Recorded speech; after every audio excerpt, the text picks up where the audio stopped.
LA 침례교회 주일 오전 예배에 함께 참석하신 모든 분들을 주님의 이름으로 환영합니다. 오늘 성도님들과 함께 나누기 원하는 말씀은 두 군데 있는 말씀입니다. 베드로전서 2장 5절, 9절 그리고 요한계시록 5장 9절, 10절 이렇게 있는 말씀인데요. 오늘 이 말씀을 가지고 함께 교훈을 나누겠습니다. 제가 먼저 하나님의 말씀을 받들어 읽도록 하겠습니다. 베드로전서 2장 5절 그리고 9절 2절 그리고 요한계시록 말씀 연이어 읽겠습니다. 너희도 살아있는 돌들로서 영적 집으로 건축되고 예수 그리스도를 통해 하나님께서 받으실 만한 영적 희생물을 드리는 거룩한 제사장이 되었도다. 그러나 너희는 선정된 세대요 왕가의 제사장이요 거룩한 민족이요 특별한 백성이니 이것은 너희를 어둠에서 불러내어 자신의 놀라운 빛으로 들어가게 하신 분께 대한 찬양을 너희가 전하게 하려 함이니라. 베드로전서 우리가 방금 읽은 2절 말씀에서 우리 믿는 그리스도인들이 거룩한 제사장, 왕가의 제사장으로서 부르심을 받았고 우리가 마땅히 해야 할 일이 있다라는 것을 방금 읽었습니다. 요한계시록 5장 9절부터 10절은 이제 미래에 일어나게 될 일입니다. 모든 믿는 그리스도인들의 미래에 일어나게 될 일이에요. 이 말씀에 보시면 그들이 새 노래를 불러 이르되 주께서 그 책을 취하시고 그 책의 봉인들을 열기에 합당하시나이다. 주께서 죽임을 당하시고 주의 의로운 주의 피로 모든 족속과 언어와 백성과 민족 가운데서 우리를 구속하사 하나님께 드리셨으며 또 우리 하나님을 위해 우리를 왕과 제사장으로 삼으셨으니 우리가 땅에서 통치하리이다 하더라. 우리 믿는 모든 그리스도인들이 장차 가지게 될 독특한 어떤 신분에 대해서 여기 10절 하반절 부분에 보시니까 우리를 왕과 제사장으로 삼으셨다라고 말씀하고 있어요. 그래서 우리가 방금 읽은 두 책의 네 구절 말씀을 통해서 성장을 위한 열쇠가 무엇인지 함께 하나님의 말씀을 상고해 보도록 하겠습니다. 잠시 말씀을 위해서 기도하겠습니다. 살아계신 아버지 하나님 감사합니다. 오늘 복된 주일 새 아침에 사랑하는 성도들과 함께 하나님의 말씀을 나눕니다. 성령 하나님께서 우리와 함께 하셔서 성경이 말씀하시는 바를 명확히 우리가 이해하고 깨달을 수 있도록 도와주시고 그 깨닫게 된 진리의 말씀을 내 삶에 개인적으로 적용함으로써 내 삶과 내 가정 그리고 내 교회 그리고 사업장이 하나님께서 원하시는 그런 복의 장소로 변화할 수 있는 그런 놀라운 복을 우리가 함께 누리는 이 시간 될 수 있도록 주님 도와주시기 원합니다. 다시 한번 소정을 주님께 의탁드리오니 하나님께서 용처대로 사용하시고 하나님께서 영광 받으시는 복된 말씀 시간 될 수 있도록 도우시기를 다시 한번 간절히 바라옵고 예수님의 귀하신 이름으로 기도했습니다. 아멘. 혹시 이분이 누구신지 아시나요? 아마 낯선 그런 분으로 보이실 수도 있을 거예요. 이분은 이분은 이일규라는 원래는 리을을 써서 리일규 참사입니다. 우리 쿠바 주재 북한 대사관 정무 참사셨는데 이분이 2020 제 기억이 맞으면 23년에 11월경에 탈북을 하셨어요. 탈북을 해서 그러니까 가장 최근에 고위층 간부가 탈북하신 예로 우리 이일규 참사를 드는데 이분이 한 방송 프로그램에서 이런 얘기를 했습니다. 내가 언젠가는 나는 대한민국 국민이다 라고 스스로 말할 날이 오겠지요. 원래는 오갔지요. 이렇게 했죠. 그때까지 열심히 살겠습니다. 보세요. 이분은 이미 탈북을 하셨어요. 그리고 현재는 우리 대한민국의 국가안보전략연구원 책임연구원이고 민주평화통일자문회의 상임위원으로 계셔요. 그러니까 탈북하셔서 한국 안에서 이미 한국이 이분에게 기대하는 어떤 역할을 감당하고 계시는 거예요. 그런데 이분의 진심입니다. 제가 볼 때는 이 말은 내가 언젠가는 내 입으로, 내 스스로 나는 대한민국 국민이다라고 말할 날이 오겠지요 하면서 그때까지 내가 열심히 살겠다라고 이야기했다라는 거예요. 제가 이 얘기를 들으면서 번뜩 그런 생각이 들었어요. 제 마음속에. 우리 믿는 그리스도인들은 언제나 내 스스로 자발적으로 나는 그리스도인이다. 혹은 나는 하나님께 속한 하늘의 시민권을 가진 천국 백성이다라고 말하는 날이 올까요? 많은 사람들이 그리스도인이라고 이야기해요. 그죠? 그런데 삶을 들여다보면 그리스도인 같지 않단 말이에요. 그러니까 제가 이분이 한 말이 진심이라고 생각했던 이유는 이분은 이미 한국 땅에 살고 있어요. 그죠? 이미 북한의 북한이 요구했던 쿠바, 그러는 대사로서의 참사로서의 역할을 포기하고 가족들을 데리고 대한민국으로 왔단 말이에요. 대한민국 땅에 있고요. 거기서 식생활을 해결하고 있고 또 대한민국에서 준 직업을 가지고 평화로운 그런 남들이 봤을 때 완전한 대한민국 사람으로 살고 있는데 이분의 속 중심은 아직 그렇지 않다라는 거예요. 그런데 이분이 하는 말은 언젠가 그런 날이 올 것이다. 언제 그런 날이 오게 될까요? 이것을 성도님들 내 스스로 한번 내 삶에 적용해 볼 수 있었으면 좋겠습니다. 제가 앞서 읽었던 베드로전서 2장에 있는 2절의 말씀 그리고 우리 요한계시록 말씀에 보면 계속해서 제사장이라는 얘기가 나오잖아요. 그죠? 제가 이 말씀을 발췌한 이유는 제가 지난 주간에 한번 이렇게 우리 Baptist Distinctives 이렇게 얘기합니다. 침례 교도들의 특징들 한 7, 8가지가 있는데 그것들을 이렇게 쭉 읽다가 보니까 여기 우리 침례 교도들이 믿는 그런 여러 가지 특징들 중에 하나가 뭐냐 하면 믿는 자들의 제사장직이에요. 우리 priesthood of believers 이렇게 얘기하거든요. 그러니까 믿는 사람, 예수 그리스도를 개인의 구주로 영접한 사람들은 어떤 하나님과의 중간적인 중재자가 필요치 않다라는 거예요. 우리가 직접 이제 하나님 앞에 갈 수 있다라는 겁니다. 그런 의미에서 천주교가 가지고 있는 어떤 신부, 그죠? 중재하는, 내가 하나님 앞에 뭔가 기도할 게 있으면 신부에게 가서 고해성사하는 것이 아니라 내가 직접 하나님 앞에 가서 내가 은혜의 보좌 앞에 담대히 나가서 하나님께 기도하고 그분의 은혜를 받는 그런 특권이 믿는 자들에게 주어져 있다라는 겁니다.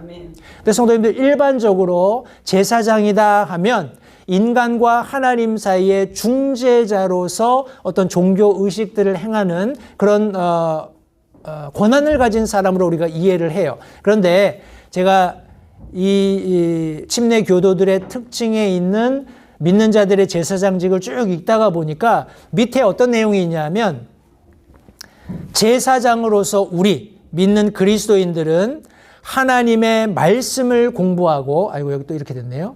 죄송합니다. 네, 여기 밑에 보면 하나님의 말씀을 공부하고 다른 사람들을 위해 기도하며 하나님께 영적 예배를 드릴 수 있습니다. 이것은 우리가 설교자이든지 아니든지 목사이든지 일반 성도든지 아무 차별이 없다라는 거예요. 그리스도인이라면 여기 하나님이 주신 제사장으로서의 특권을 우리가 개별적으로 다 누릴 수 있다는 겁니다. 하나님의 말씀을 공부하고 다른 사람들을 위해서 기도하고 하나님께 영적 예배를 드리는 일. 이 말씀 안에서 이미 해답은 다 나왔습니다만 성도님들 우리 그리스도인들이 성장할 수 있는 열쇠들이 있다라는 거예요. 그래서 그 3가지 열쇠를 오늘 성도님들과 함께 나누기 원하는데 첫 번째 열쇠는 바로 하나님의 말씀입니다. 하나님의 말씀. 저희가 지난 시간에 함께 살펴보았던 베드로전서 2장 2절 말씀에 의하면 새로 태어난 아기들로서 말씀의 순수한 젖을 사모하라. 이것은 너희가 그 젖으로 말미암아 성장하게 하려 합니다. 성경이 말씀하고 있습니다. 하나님께서는 우리가 성장하기 원하세요. 아멘. 그냥 우리가 구원받았을 때 구원받았으니까 이제 됐다. 이제 네가 살고 싶은 삶 살다가 나중에 천국에 와라. 이렇게 말씀하지 않으셨다라는 거예요. 하나님께서는 예수 그리스도를 우리의 모범으로 주시고 예수 그리스도를 본받아서 우리 거듭난 그리스도인들이 그분을 닮는 삶을 살기를 원하셔요.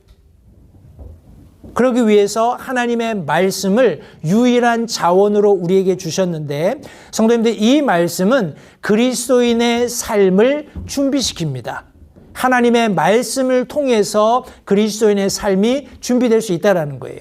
디모데후서 3장 16절 17절 우리 잘 아는 말씀인데 모든 성경 기록은 여기 창세기로부터 요한계시록에 이르는 이 모든 성경 말씀은 하나님의 영감으로 주신 것으로 교리와 책망과 바로잡음과 의로 교육하기에 유익하니 이것은 하나님의 사람이 완전하게 되어 모든 선한 일에 철저히 갖추어지게 하려 합니다. 성경이 말씀하고 있습니다. 성도님, 이 성경을 통해서 우리가 교리를 배웁니다. 더러는 책망을 받기도 해요. 바로잡음과 의로 교육하는 모든 어떤 마땅한 성도가 성장하기 위한 과정에 필요한 요소들이 성경 말씀을 통해서 공급된다는 거예요. 그런 과정을 거칠 때 이것이 우리에게 유익을 주는데 그 유익이 무엇이냐 하면 하나님의 사람을 완전하게 한다는 거예요.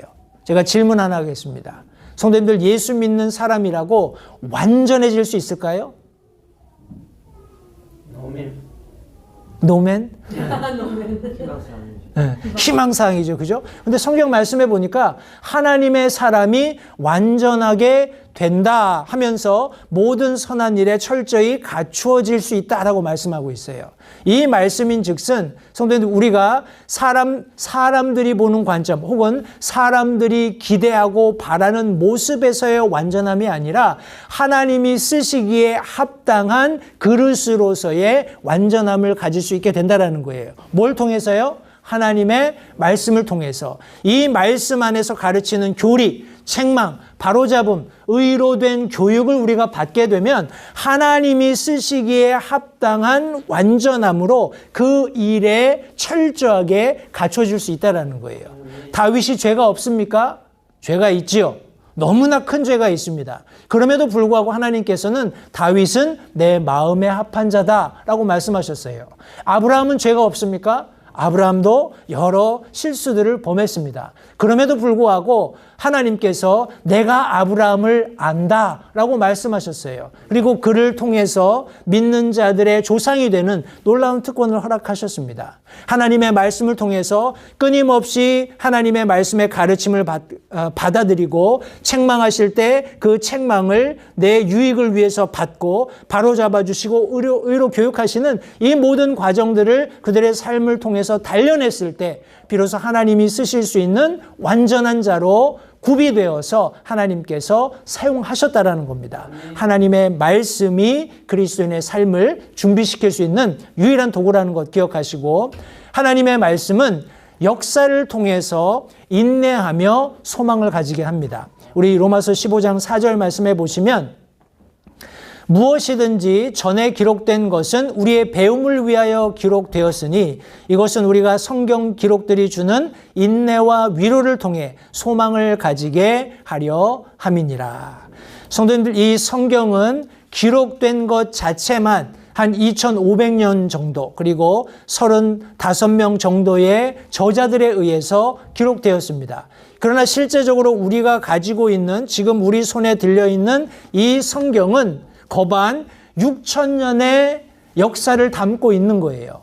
창세로부터 지금 우리가 살고 있는 이 순간까지 6000년의 인간 역사를 통틀어서 집약해 놓은 책입니다. 우리가 이 말씀을 읽게 되면 하나님과 인간의 갈등이 무엇인지, 그리고 하나님이 그것을 어떻게 해결하셨는지, 그리고 하나님께서 선별하신 그 개인이나 집단을 향해서 어떤 기대를 가지고 계신지를 모두 알 수 있는 거예요.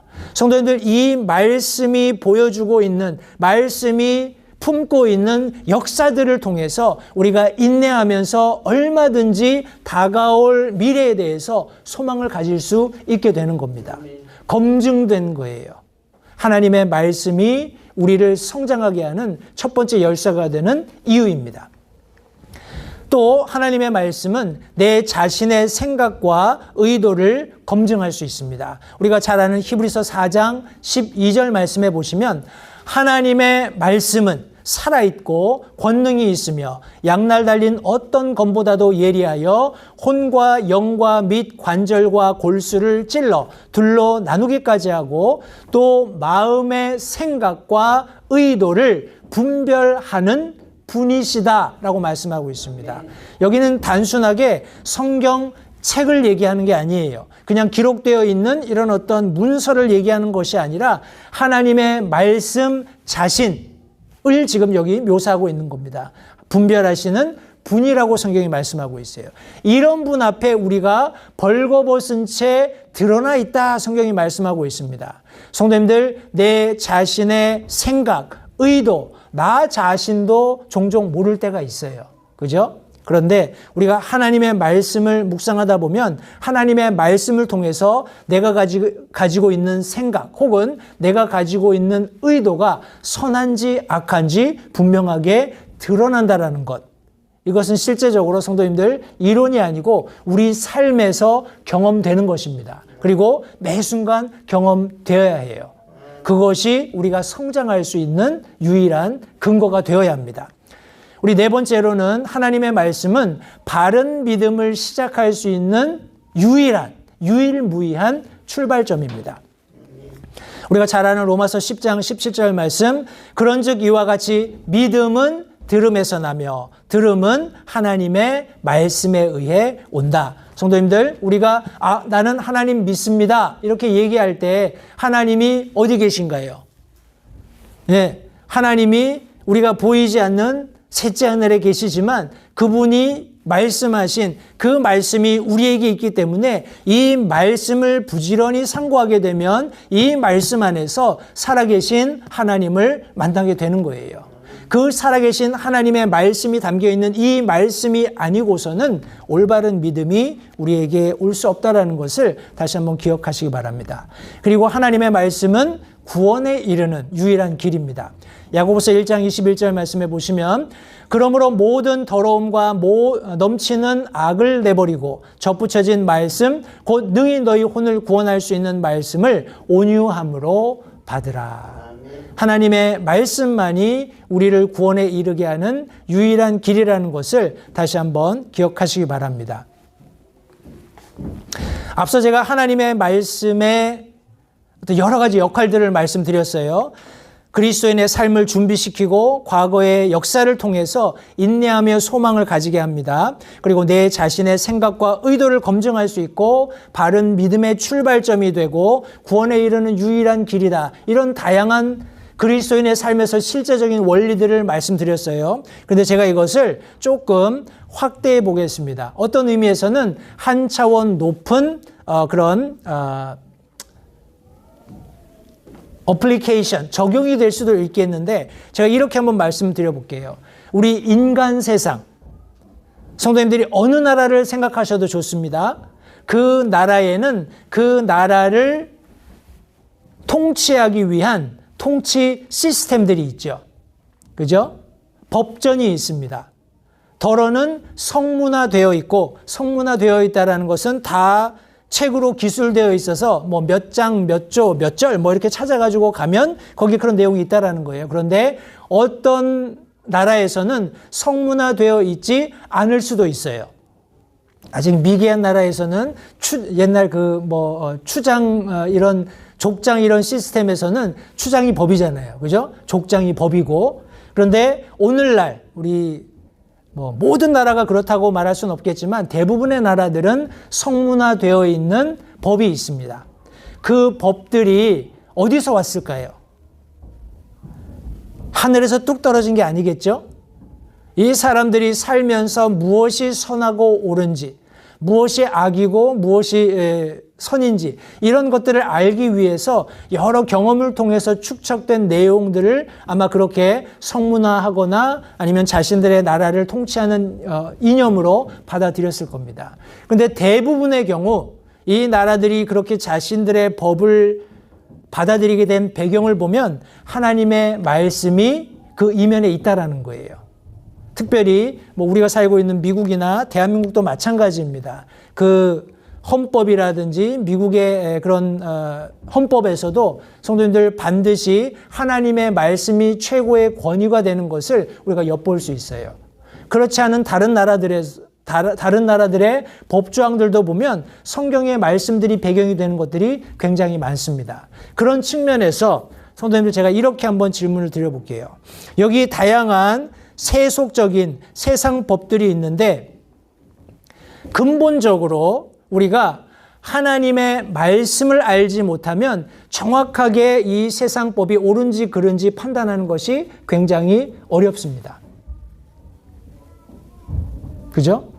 그리고 우리가 근본적으로 하나님의 말씀이 주는 우리가 앞서 열거했던 한 대여섯 가지 것들 그 이외에도 많은 유익이 있겠습니다만 그런 말씀이 성장을 위해서 가져다 주는 분명한 원리가 있다는 것을 알고 말씀을 존중하고 말씀의 권위에 순복하는 것을 훈련하지 않으면 세상 법에 대한 어떤 존중이라든지 그 세상 법의 권위에 굴복하는 것이 맞다라는 것을 받아들이기가 굉장히 어려워요. 그러면 어떻게 되냐면 세상 법에 대해서 도전하게 됩니다. 세상 법에 대해서 내가 가지고 있는 생각, 내가 가지고 있는 가치관에 반하는 어떤 것이 보이면 그것과 싸우려고 한다는 거예요.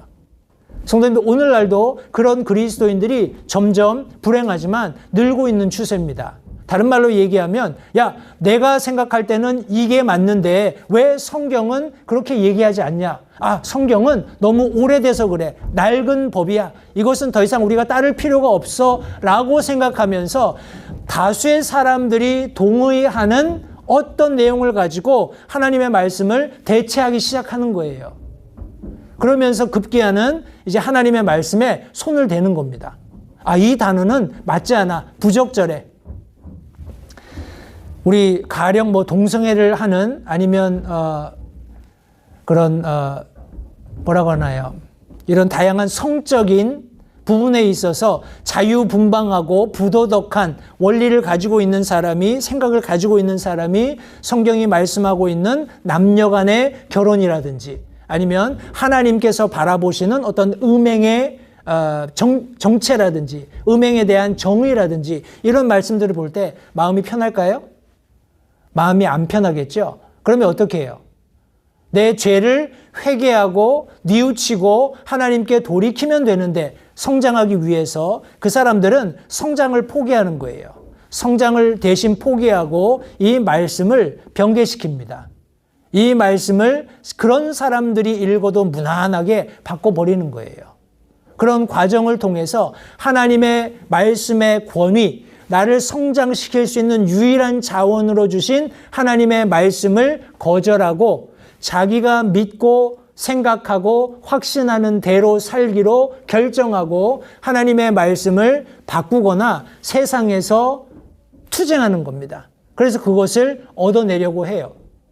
그러면 우리 생각에는 야, 그게 말이 되냐? 하나님의 말씀은 마치 살아있는 검과 같아서 모든 불의를 낱낱이 찔러 쪼개고 마음의 생각이나 의도도 분별하시는 분이신데 그게 가능하냐라고 생각을 합니다. 그런데 그 일이 오늘날 벌어지고 있어요. 그들의 양심은 이미 화인 맞았습니다. 여러 어떤 그런 자기가 어떤 죄성을 가지고 있을 때 그 죄성을 드러내려고 하면 많은 개인이나 사람들에 의해서 그 죄가 지적이 됐을 거예요. 그죠? 그러면 한두 번 양심의 가책을 느끼다가 나중에 이제 그것이 단단해지는 거예요. 그죠? 그리고 자기 나름대로의 가치관을 세우면서 그 사람들의 조언을 거절하고 결국 하나님의 말씀을 거절하고 세상으로 나가는 겁니다.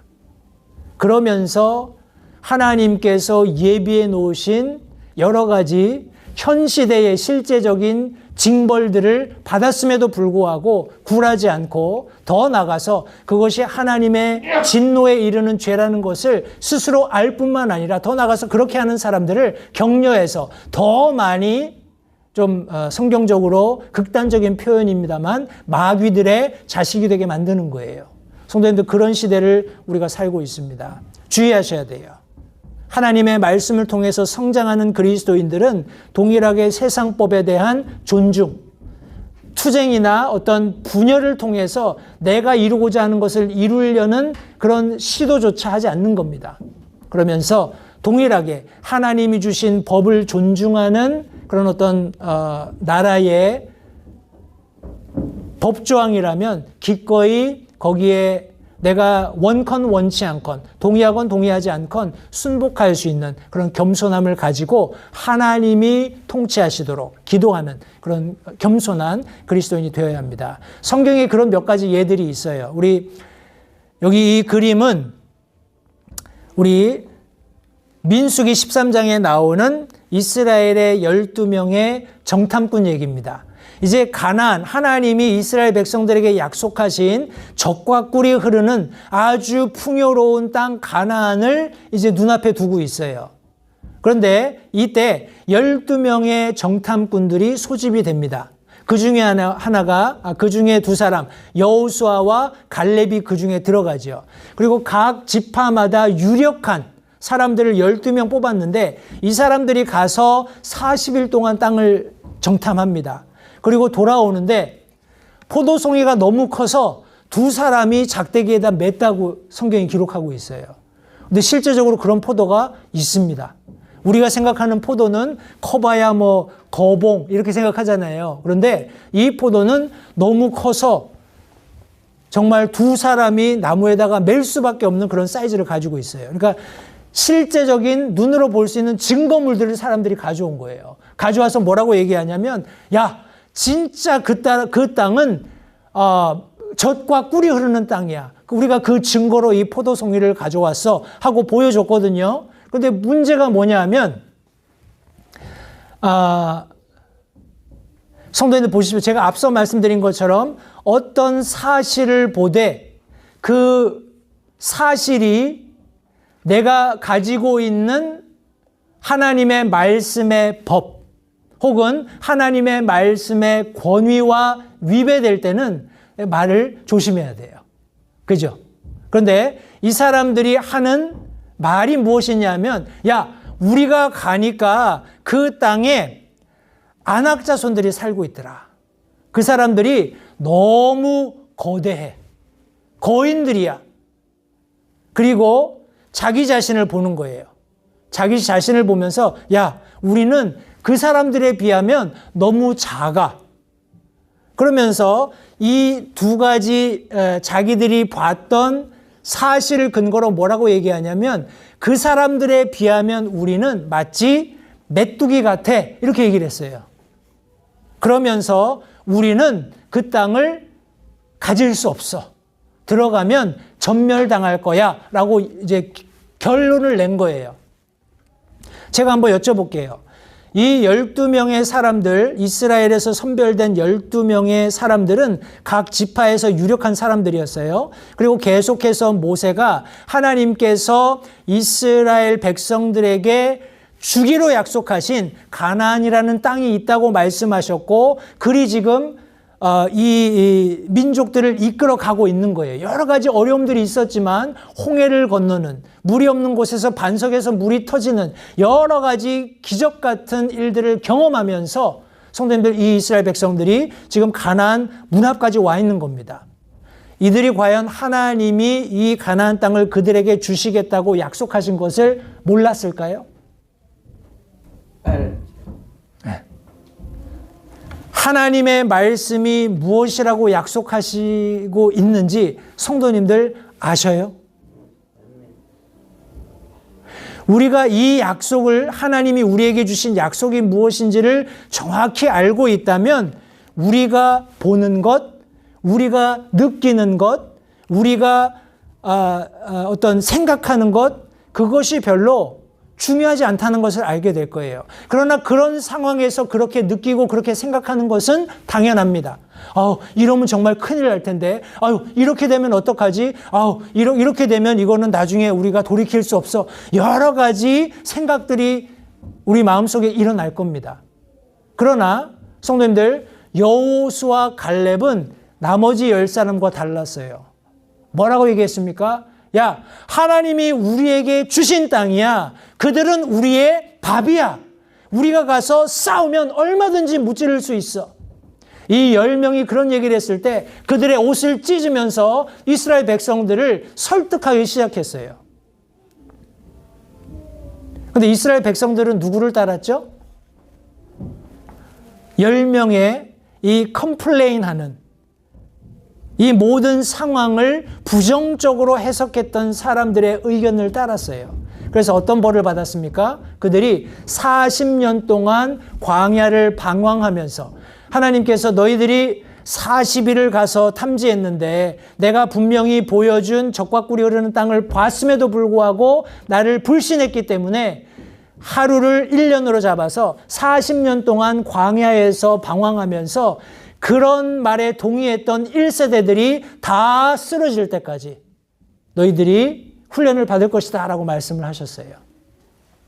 성도님들, 우리가 하나님의 말씀을 의지하지 않으면 우리를 성장시킬 수 있는 유일한 자원인 하나님의 말씀을 알고 그 말씀을 전적으로 믿는 믿음을 가지고 우리의 삶을 살지 않으면 우리의 인생이 그와 같을 수 있다는 거예요. 야, 나는 내 인생은 왜 맨날 이러냐. 아무리 부지런히 일을 해도 남는 것도 없고 미치는 것도 없고 그냥 똑같은 자리를 뱅뱅 도는 것 같아. 성도님들, 그런 상황이 그렇게 보일 수 있어요. 그런 상황에서 내가 그렇게 느낄 수 있습니다. 그럼에도 불구하고 우리 영어 표현으로 God is in control. 하나님이 통치하시는 거예요. 그분은 말씀하셨고 그 말씀대로 이루시는 분입니다. 또 다른 한 예를 제가 성경에서 들어드릴게요.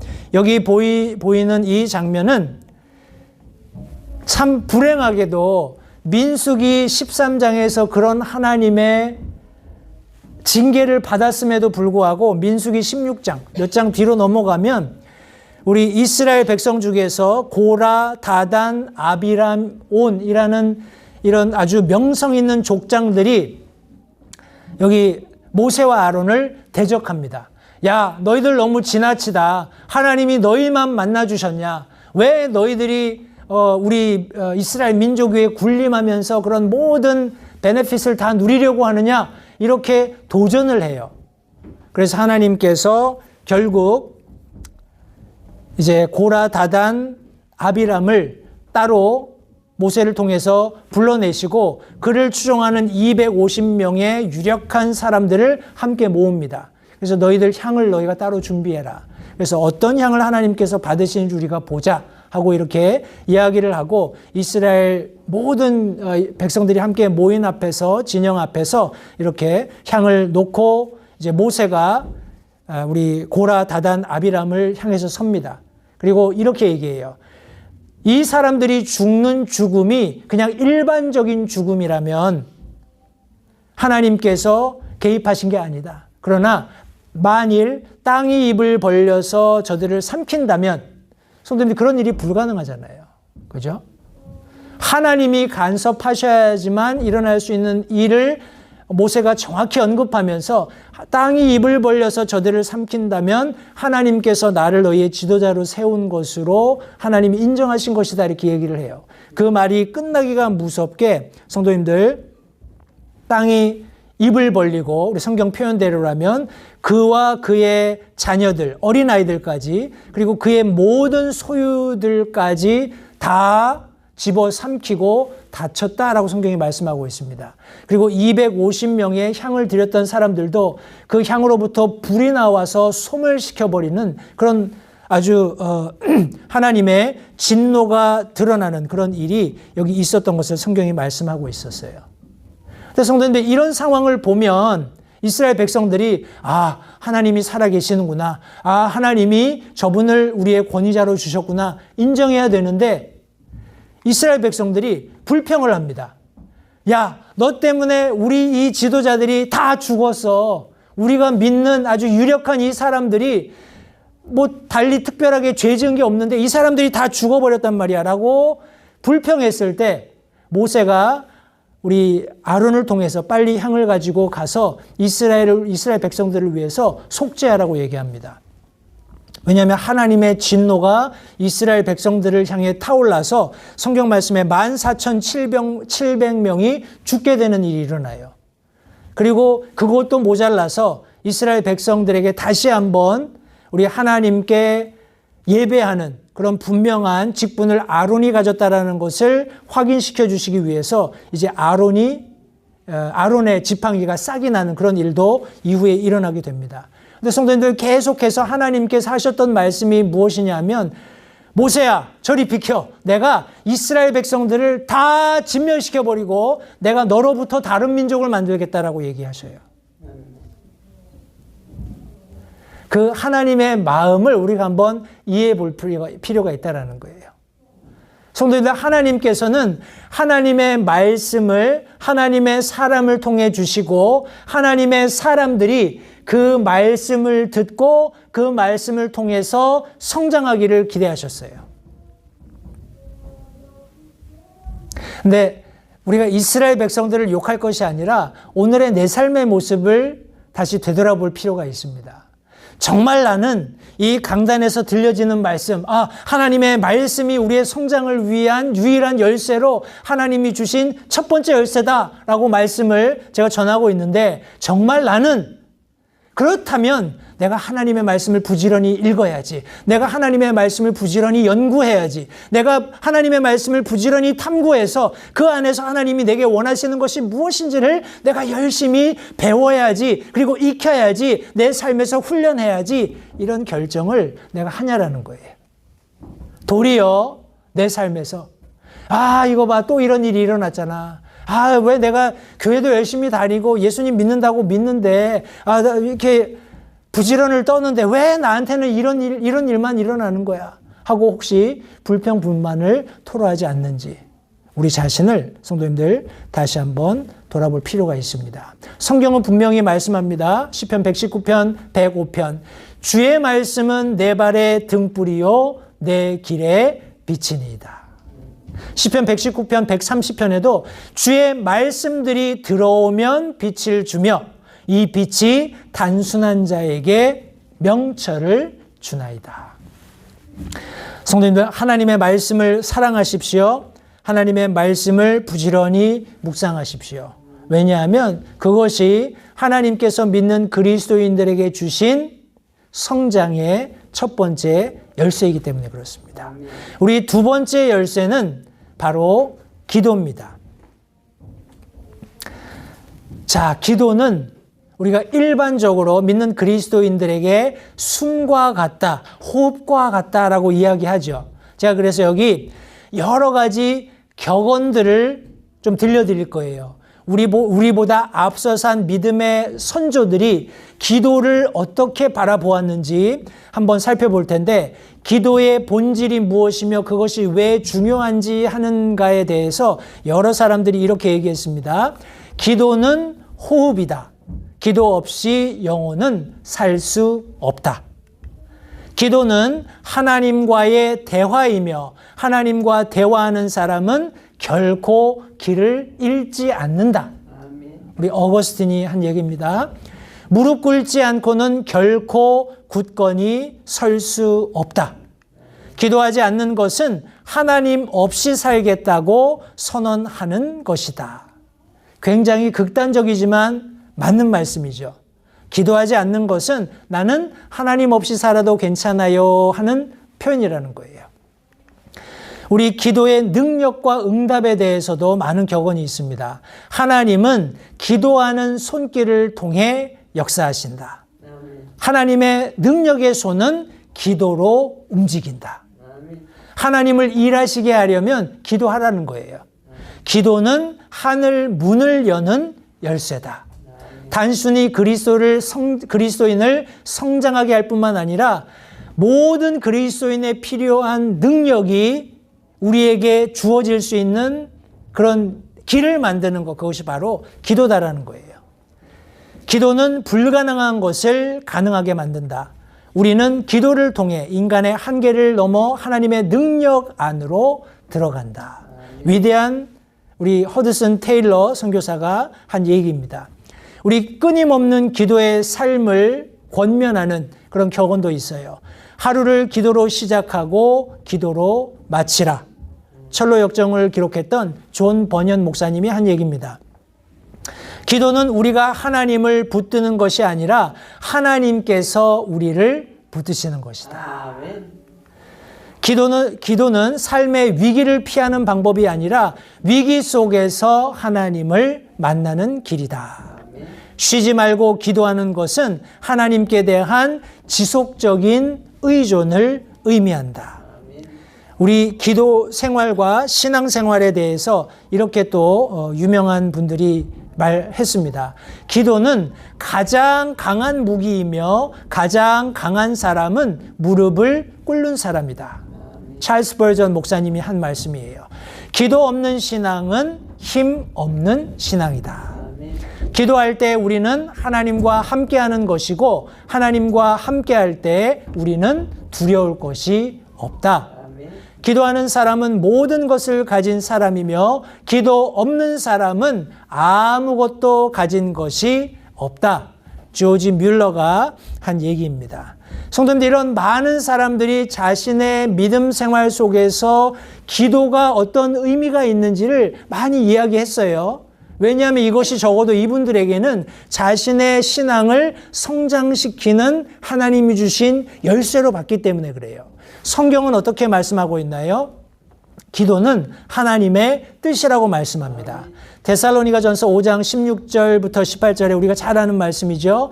항상 기뻐하라. 쉬지 말고 기도하라. 모든 일에서 감사하라. 이것은 그리스도 예수님 안에서 너희에 대한 하나님의 뜻이니라. 기뻐하는 것, 기도하는 것, 감사하는 것은 다 엮여 있다라는 거예요. 기도하지 않는 사람이 기뻐하고 감사할 수 있을까요? 불가능합니다. 기뻐하지 않는 사람이 기도하고 감사할 수 있을까요? 불가능한 일입니다. 기뻐하지 않고 기도하지 않는데 어떻게 감사할 수가 있겠어요? 이 모든 것들이 엮여 있고 이것을 부지런히 훈련하는 사람은 하나님의 뜻, 가장 근본적이고 기본적인 하나님의 뜻을 성취할 수 있다는 것을 기억하십시오. 에레미야서 33장 3절 말씀에는 나를 부르라. 여기 하나님이 부르라 라고 했을 때 이것은 기도하라라는 거예요. 우리가 기도를 통해서 하나님께 나가는 것이기 때문에 그렇습니다. 나를 부르라. 그리하면 내가 내게 응답하고 내가 알지 못하는 크고 능력 있는 일들을 내게 보이리라. 내가 모르는 것들, 하나님께서 하실 수 있는 놀라운 능력들을 경험하는 길은 기도뿐이라는 것을 성경이 말씀하고 있는 겁니다. 기도는 능력의 원천이 됩니다. 야고보서 5장 16절 말씀에도 너희 잘못들을 서로 고백하고 너희가 병고침을 받도록 서로를 위해 기도하라. 의로운 자의 효력 있는 뜨거운 기도는 많은 유익이 있느니라. 우리 아마도 이문자 모치님이 제일 이 말씀에 대한 경험을 많이 하셨을 거예요. 주변에 계신 많은 분들이 따님을 위해서 부지런히 함께 기도했을 때 그 안암으로 고통받던 따님이 잘 수술받고 치유받고 회복되고 있는 이런 과정들, 우리 간증을 통해서 얼마든지 우리가 확인할 수 있는 부분들입니다. 성도님들 기억하십시오. 하나님의 능력은 우리가 단순히 질병에서 놓이는 것뿐만 아니라 마귀 사탄이 가지고 있는 여러 가지 계략과 그의 권세로부터 우리가 자유함을 얻게 하는 이런 영적인 차원까지 기도를 통해서 하나님의 능력을 경험할 수 있다는 것을 성도님들 기억하시기 바랍니다. 마가복음 11장 24절 말씀에서도 그러므로 내가 너희에게 이르노니 너희가 기도할 때 무엇을 원하든지 너희가 그것들을 받은 줄로 믿으라. 그리하면 너희가 그것들을 받으리라.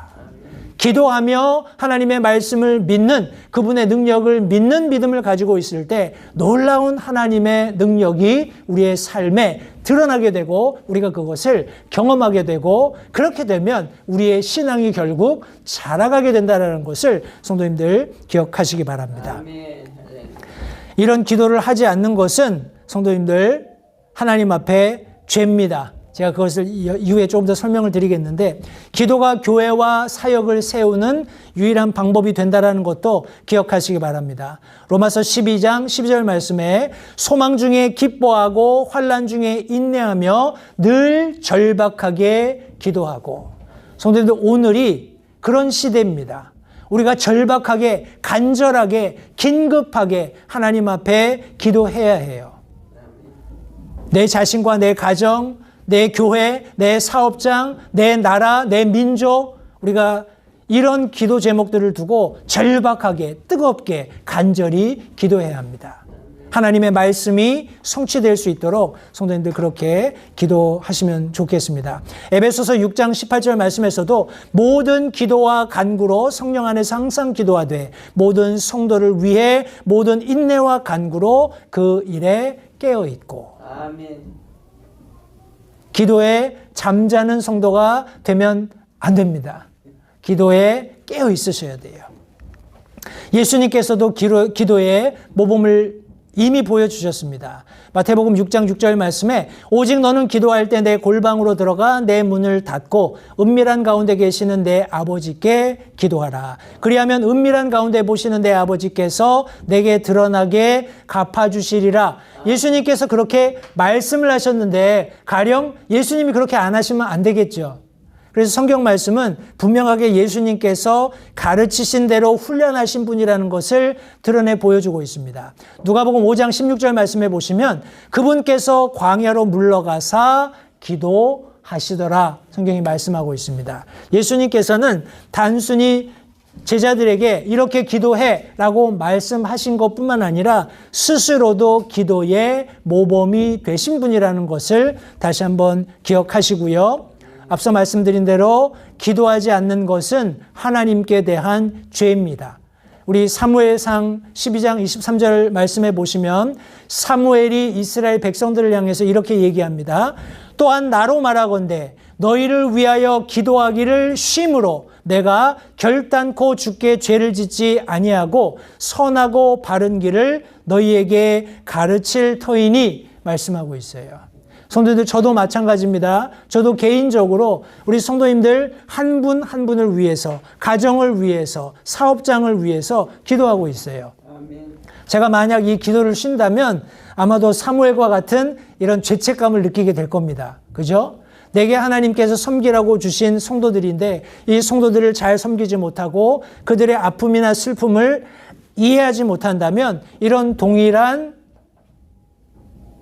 마음을 하나님께서 주실 거라고 생각을 합니다. 성도님들, 기도하지 않는 것은 하나님께 대한 죄입니다. 왜요? 하나님이 우리에게 얼마든지 하나님의 보좌 앞에 나와서 우리의 어려움들을 다 고할 수 있는, 아뢰 수 있는 특권을 이미 주셨기 때문에 그래요. 예수 그리스도의 이름을 가지고 하나님 앞에 나가서 우리가 원하는 것들을 구할 수 있다는 거예요. 그런데 그렇게 하지 않는 것은 죄입니다. 우리 기도 없는 삶은 시험에 들게 합니다. 마태복음 26장 41절 말씀에 너희가 시험에 빠지지 않게 깨어 기도하라. 참으로 영은 원하되 육이 약하도다 하시니라. 우리가 마음으로는 알아요. 아, 기도해야지. 기도 중요해. 기도가 아주 우선순위가 되어야 해. 하지만 몸으로는 아유 바빠요. 그죠? 이런 일들이 생기면 아우 이것도 해야 되고 저것도 해야 되고. 그러나 성도님들 기억하십시오. 기도가 항상 첫 번째 우선순위가 되게 하세요. 아멘. 여러분들이 당면한 문제를 해결하기 위해서 여러분들이 무엇인가 해야 할 것처럼 아주 마음이 조급한 상황에 맞닥뜨릴 수 있습니다. 그런데 그럴 때일수록 그 문제를 하나님이 책임지시도록 하나님을 그 문제로 모시고 오시면 돼요. 그러면 우리가 앞서 읽었던 격언에서처럼 우리가 시험 가운데 있을 때 하나님께서 우리를 시험 가운데 건져내시고 그 시험을 책임지시게 하는 그런 중요한 방법이 바로 기도다 하는 사실을 기억하시기 바랍니다. 자, 하나님께서 우리에게 성장을 위한 열쇠들을 주셨어요. 첫 번째 열쇠가 하나님의 말씀이라고 우리가 함께 성경을 통해서 나누었고 두 번째가 기도입니다. 마지막으로 하나님께서 우리가 성장하도록 주신 열쇠는 예배입니다. 하나님 앞에 드리는 예배예요.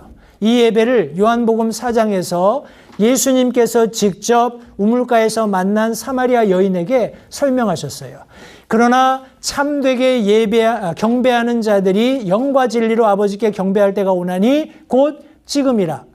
이는 아버지께서 자기에게 그렇게 경배하는 자들을 찾으시기 때문이니라. 하나님은 영이시니 그분께 경배하는 자들이 반드시 영과 진리로 그분께 경배할지니라 말씀하셨어요. 이것은 어떤 사람의 생각이 아닙니다. 어떤 사조가 아니에요. 하나님이신 예수님께서 직접 말씀하신 거예요. 사마리아 여인에게는 조금 당혹스러웠을 수도 있어요. 왜냐하면 사마리아 여인이 살고 있었던 동네에 사람들이 전승으로 전해오는 야곱의 우물도 있었고 그리심산, 에발산 뭐 이런 산들이 아주 이스라엘의 종교적인 유적지들이 거기 다 있었거든요. 사람들이 얘기하는 거예요. 야, 우리는 이 산에서 하나님께 예배하면 돼. 근데 유대인들은 지나갈 때마다 아니야, 예배는 예루살렘에서 하는 거야. 이렇게 얘기를 하거든요. 그러니까 이 여자는 혼란스러웠어요. 어떤 사람은 여기서 예배해야 되고 어떤 사람은 저기서 예배해야 된다고 하더라. 했을 때 예수님께서 참되게 하나님을 경배하는 자들은 영과 진리로 예배하는데 지금 그렇게 하면 돼. 무슨 말이에요? 창조주신 하나님께서 지금 그 여자 앞에 계신 거예요. 따라서 네가 예배하기 원한다면 바로 네 전심을 다해서 예배하면 돼 하고 가르치실 때 뭐라고 얘기하시냐면 하나님이 그런 사람을 찾으시는데 영과 진리로 예배하는 자들을 찾고 계신다라고 말씀해 주고 계신 거예요. 성도님들, 오늘날도 마찬가지입니다. 하나님은 예배하는 사람들을 찾고 계셔요. 그냥 예배당에 와서 자리에 앉아있는 사람들을 찾는 것이 아니라 가령 그런 사람들을 찾는다면 예배당에 빽빽하게 모여있는 교회가 참 예배 잘하는 교회다라고 우리가 정의할 수 있을 거예요. 그런데 하나님은 그렇게 말씀하시지 않아요. 하나님은 영으로 계시고 그 영으로 계신 하나님은 영과 진리로 예배하는 자들을 찾고 계신다라는 거예요. 성도님들, 오늘 우리 예배당에 오신 성도님들 온 마음으로 전심으로 하나님께 예배드리기 위해서 오셨습니까?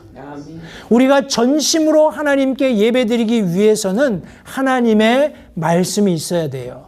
그리고 분명한 거듭나서 이제 다시 살아난 영을 가지고 하나님을 만나고자 하는 그런 자세가 있어야 한다는 겁니다. 그런 자리에 하나님의 영이 함께 계시면서 믿는 그리스도인들이 말씀에 근거해서 하나님을 찬양하는 그 찬양을 받아주신다라는 거예요. 우리 히브리서 13장 15절 말씀에서도 그러므로 우리가 그분으로 말미암아 계속해서 찬양의 희생을 하나님께 드리자. 그것은 곧 그분의 이름에 감사를 드리는 우리 입술의 열매니라 성경이 말씀하고 있습니다. 성도님들, 우리가 입으로 우리 구원에 대한 말씀을 전할 때도 로마서 10장 말씀해 보시면 우리가 마음으로 믿어서 의에 이르고 입으로 시인해서 구원에 이른다 분명히 말씀하고 있잖아요.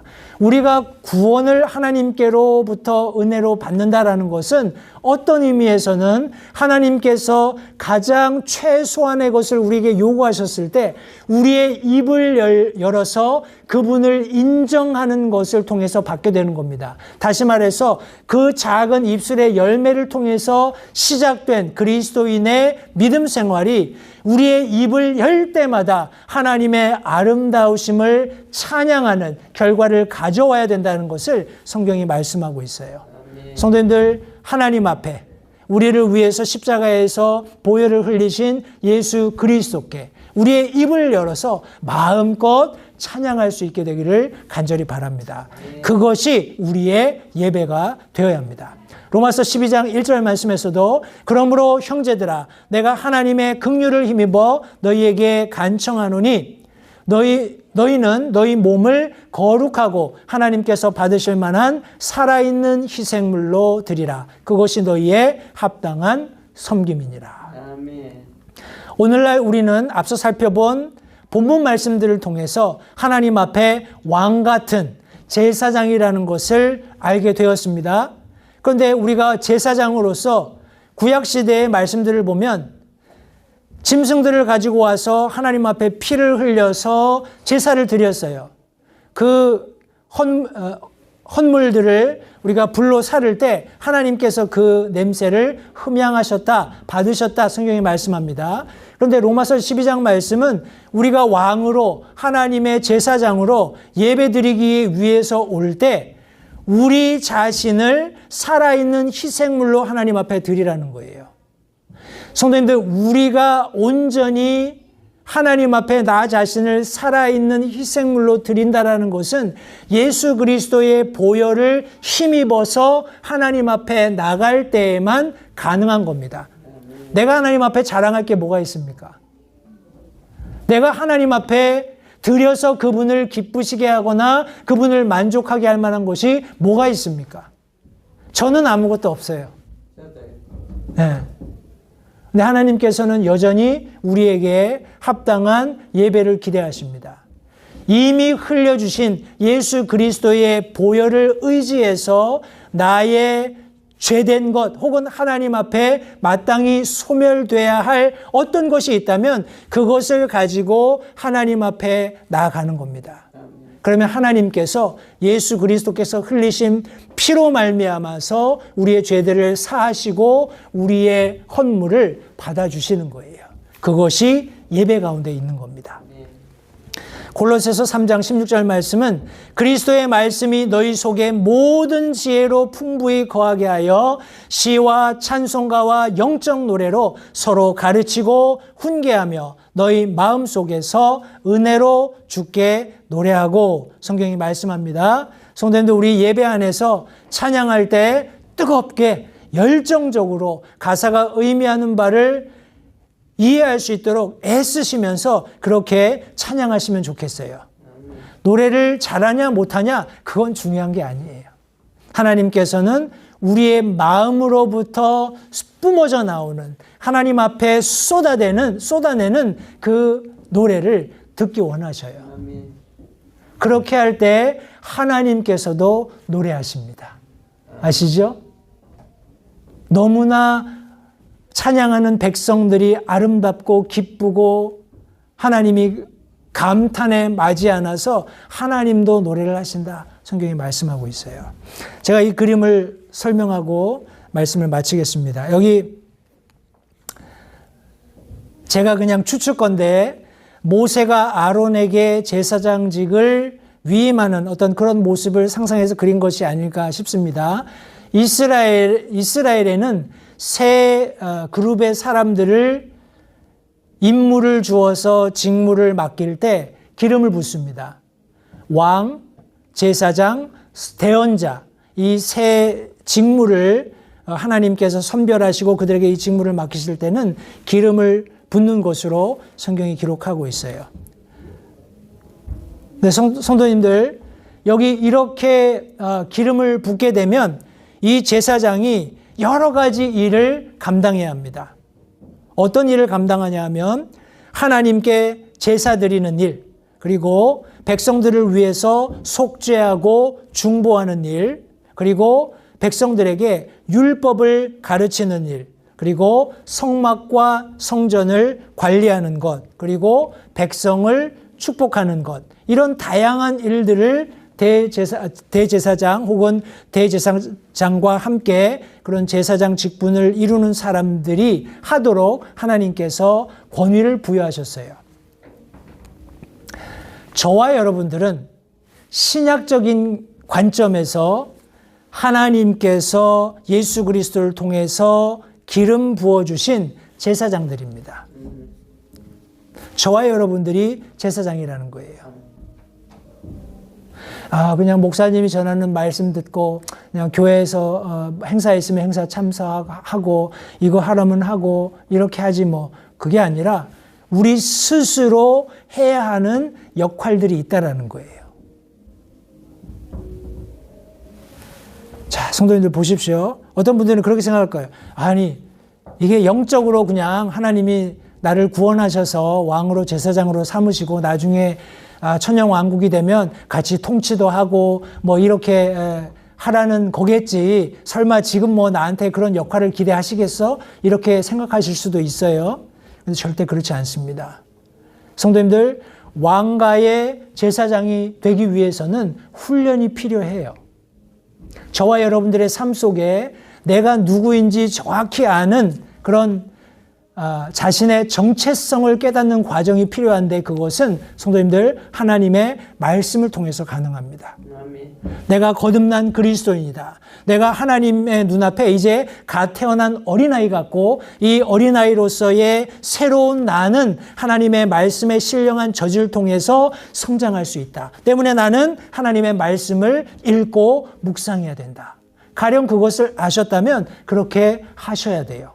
그렇게 하시는 과정 가운데 끊임없이 하나님 앞에 지혜를 구하십시오. 우리에게 지혜가 부족하다면 야고보서 말씀은 후히 주시고 꾸짖지 않는 하나님께 구하라 말씀하고 있어요. 그러면 주실 것이다 약속하고 있습니다. 기도를 통해서 하나님 앞에 나아가십시오. 그러면서 우리가 한 가지 우리 삶에서 잊지 마셔야 할 것은 주일날 예배 오신 성도님들 참으로 개인적으로 감사를 드립니다. 그러나 더 중요한 것은 저와 여러분들이 매일 삶 속에서 우리의 삶이 하나님 앞에 예배드리는 제사장의 삶을 살아야 한다는 거예요. 성도님들, 여기 제사장이 여기 앉아 있습니다만 기름 부음 받고 제사장으로서의 직분을 감당하다가 오늘은 좀 심심하네. 옷 벗고 밖에 나가서 뭐 내 생활 좀 하고 이렇게 들어와서 또 직분을 감당하고 이렇게 하면 됐을까요? 그렇게 했으면 구약시대에는 죽었습니다. 우리가 영적인 원리로 하나님의 부르심을 받은 기름 부음을 받은 제사장이 되었다면 우리가 사는 삶을 얼마나 신중하게 살아야 하는지 얼마나 책임감 있게 살아야 하는지를 다시 한번 생각해 보시기 바라요. 여기 예배드리고 딱 나가서 뭐 평상시에는 담배도 피고 술도 먹고 막 이렇게 살다가 딱 왔다. 만약에 구약시대 같았으면은 그 사람 문을 딱 들어오는 순간 하나님이 데려가실 거예요. 근데 오늘날은 그런 일이 없기 때문에 사람들이 조금 더 이런 부분에서 하나님을 두려워하는 것이 좀 적지 않나 싶어요. 근데 아마 하나님이 구약시대처럼 신약시대에 일하신다면 여기 아마 많은 분들이 저를 포함해서 안 계실 수도 있습니다. 그죠? 저도 예외는 아니에요. 성도님들 다시 한번 이 말씀을 기억하십시오. 그러나 너희는 저와 여러분입니다. 믿는 그리스도인들은 선정된 세대이고 왕가의 제사장이고 거룩한 민족이고 특별한 백성입니다. 이것은 우리 프리빌리지예요. 특권입니다. 이런 사람들은 어떻게 살아야 할까요? 하나님이 그런 사람들에게 이런 특별한 특권을 가진 사람들에게 기대하시는 것이 있어요. 뭐냐면 이것은 너희를 어둠에서 불러내어 자신의 놀라운 빛으로 들어가게 하신 분께 대한 찬양을 너희가 전하게 하려 함이니라. 아멘. 그냥 찬양을 부르고 인조해하는 것에서 그치는 것이 아니라 나가서 그것을 전하라는 거예요. 하나님이 나를 선정하셨다 이 세대에. 그리고 나는 왕가의 제사장으로서 하나님께 예배하는 마땅한 직분을 가지고 있다. 거룩한 민족이고 특별한 백성이다. 이것을 성도님들 마음껏 먼저 누리시기 바랍니다. 어떻게 해요? 하나님의 말씀을 통해서 기도 생활을 통해서 예배를 통해서 마음껏 누리시기 바라요. 그리고 그것을 힘써 전하시기 바랍니다. 듣든지 아니 듣든지 합당한 때이든지 합당하지 않은 때이든지 부지런히 살아계신 하나님을 전하는 삶을 살 때 성도님들 성경은 우리가 성장할 수 있다라고 말씀하셨어요. 하나님이 성장을 위한 열쇠를 어디다 감춰두신 게 아니에요. 그것을 우리가 인생을 통해서 열심히 찾으려고 노력할 필요가 없는 겁니다. 이미 다 주셨어요. 성장을 위한 열쇠, 하나님의 말씀, 기도 생활, 그리고 예배를 통해서 우리 모두 예수 그리스도의 장성한 분량까지 함께 세워져가는 온 우리 LA 침례교회 성도님들 되시기를 바랍니다. 아멘. 기도하겠습니다. 잠시 들으신 말씀에 따라 결단하는 시간을 가지시기 바랍니다. 하나님께서 무엇을 말씀하시든지 따르기로 결단하십시오. 하나님께서는 순종하는 자들을 존중하십니다. 아직 예수님을 개인의 구주로 영접하신 사실이 없으시다면 자신이 죄인됨을 인정하며 하나님께 나오는 자들을 하나님께서 받아주신다는 확실한 말씀에 근거하여 다음과 같이 기도하십시오. 하나님, 나는 죄인입니다. 나는 내 죄로 인해 죽을 수밖에 없음을 압니다. 그러나 예수님께서 내 죄를 위해 십자가에서 피 흘려 죽으시고 사흘 만에 다시 살아나셔서 내 죄값을 모두 지불하셨고 내게 새로운 생명을 약속하셨음을 믿습니다. 지금 이 순간 예수님을 내 마음에 모셔드립니다. 내 마음에 오셔서 나의 주와 그리스도가 되어주십시오. 예수님 이름으로 기도했습니다. 다음과 같이 기도하셨다면 여러분은 성경 말씀대로 구원을 받으셨습니다. 계속해서 주 안에서 함께 자라가는 복된 교제가 있기를 간절히 바랍니다.